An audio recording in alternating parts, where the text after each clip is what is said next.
পুরো ইসরায়েল জুড়ে বাজছে মিসাইল সতর্কতা সাইরেন। আতঙ্কে নিরাপদ আশ্রয়ের খোঁজে ছুটছেন লাখো বাসিন্দা। মাত্র 24 ঘন্টার ব্যবধানে 4টি ব্যালিস্টিক ক্ষেপণাস্ত্র আছড়ে পড়েছে ইসরায়েলের অভ্যন্তরে। ইসরায়েলে নজিরবিহীন এই মিসাইল হামলা চালিয়েছে ইয়েমেনের প্রতিরোধ যোদ্ধারা। শনিবার সকাল থেকে ইসরায়েলের আকাশে একের পর এক মিসাইল ছুটে আসে ইয়েমেন থেকে।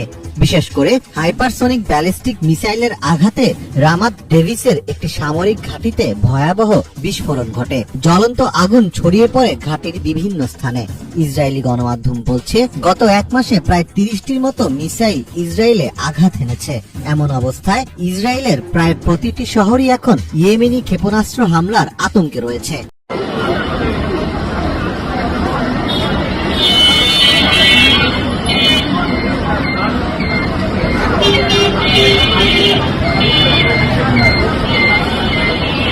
Thank you.